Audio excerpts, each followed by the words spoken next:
မကွေးရတဲ့တပုတ်ကိုတင်ဆက်ပေးကြပါမယ်။မကွေးတိုင်းစလင်းမြို့ပေါ်ရက်ကွက်တွေနဲ့ကျွော်တွေကိုအကြမ်းဖက်စစ်တပ်ကဝင်ရောက်စီးနင်းပြီး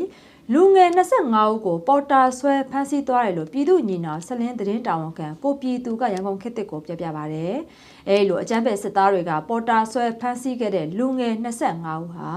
အသက်20ကျော်ကနေအသက်35နှစ်အရွယ်အတွင်းမှာရှိနေတဲ့လူငယ်တွေဖြစ်ကြပြီးအဲ့ဒီအထက်က16ဦးကိုစစ်တပ်နန်းကျောင်းကိုပို့ဆောင်လိုက်တာဖြစ်တယ်လို့လည်းသိရပါတယ်။ကြံရှိတဲ့လူငယ်9ဦးကိုလည်းအကြမ်းဖက်စစ်တပ်က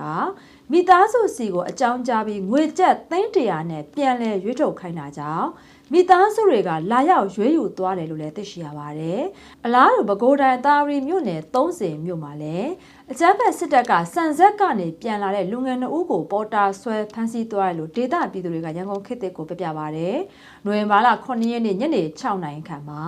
30မြို့အနောက်ရေတွင်းကုန်းကျေးရွာအတွင်းကိုအကြမ်းဖက်စစ်တပ်ကဝင်ရောက်စီးနင်းပြီးစံဆက်ကနေအလုတ်ဆင်းပြီးပြန်လာတဲ့လူငယ်2ဦးကိုစစ်သားတွေကပေါ်တာဆွဲဖမ်းဆီးသွားတာလည်းဖြစ်ပါတယ်။အဲဒီလိုဖမ်းဆီးခံရတဲ့လူငယ်2ဦးဟာဝင်ငွေနဲ့အခြေခံလူဒန်းစားတွေဖြစ်ကြပြီးအနောက်ရေရင်ကုန်းရွာကမောင်ဖိုးချစ်နဲ့အငယ်လေးဆိုသူတို့ဖြစ်တယ်လို့လည်းသိရှိရပါတယ်။အကြမ်းဖက်စစ်တပ်ကအခုနိုဝင်ဘာလအတွင်းမှာစစ်မှုထမ်းအပတ်စဉ်16ကိုဖွင့်လှစ်သွားမှာဖြစ်ပြီးနိုင်ငံတော်ကလူငယ်တွေကိုအကြမ်းဖက်ပေါ်တာဆွဲဖမ်းဆီးမှုတွေကိုတောက်လျှောက်ဆိုသလိုလှုပ်ဆောင်နေရလို့လည်းသိရပါတယ်ရှင်။